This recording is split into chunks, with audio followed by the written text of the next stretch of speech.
Today there are a lot of interesting updates from the Sea of Japan. Here, after Ukraine's audacious underwater drone strike on the Kerch Bridge, Russian analysts have begun sounding the alarm over the possibility of an even more devastating follow-up. To them, the Kerch operation wasn't just a spectacular success. It looked like a rehearsal for something far more dangerous, aimed at Russia's most sensitive naval bases in the Far East. In light of the massively successful Operation Spiderweb, showing Ukraine's ability to strike deep in the heart of Russian territory by both conventional and unconventional means, the Ukrainian Security Service carried out another stunning strike. In their own so-called special operation, Ukrainians hit the underwater support structure of the Kerch Bridge. The estimated 1,100 kilogram explosion detonated around 10 meters deep, making the damage more difficult to assess and repair. Notably, Ukraine announced the strike by releasing footage taken from a Russian security camera, showing how deeply infiltrated Ukrainian intelligence services are in Russian networks. To conduct this strike, Ukrainians used a new variant of underwater naval drone, the Toloka 1000 or the Toloka 400. These new underwater drones, upgrades of the Toloka 150, can deliver between half a ton and 5 tons of explosives at a range of 1,000 to 2,000 kilometers respectively. The drones can operate at a depth of up to 40 meters.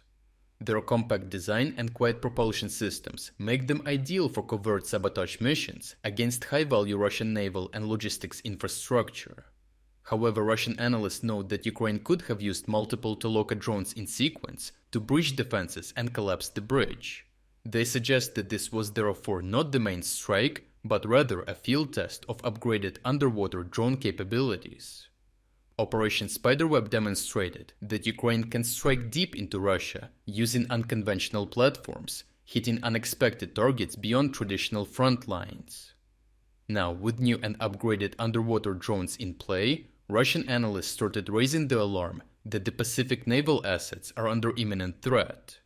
Russian analysts are worried that to hit Russia's Far East, Ukrainians could realistically use container ships laden with concealed naval drones. The Ukrainians operate a large fleet of merchant vessels, including container ships.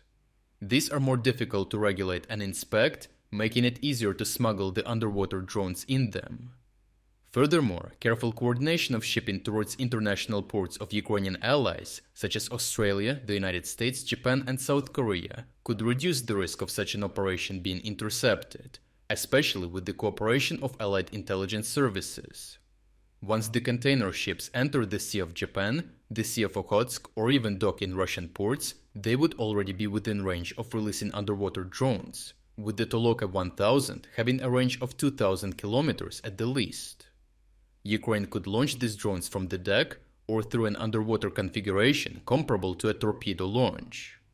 The targets would be the Russian naval bases in Vladivostok and on the Kamchatka Peninsula.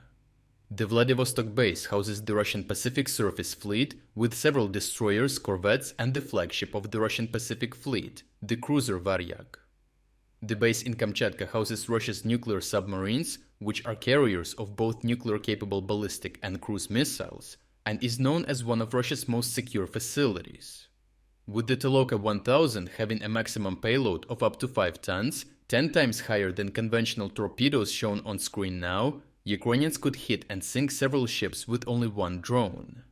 Such strikes would not have a direct military impact for Ukraine, but it would bring the war to the Russian home front in a way never seen before.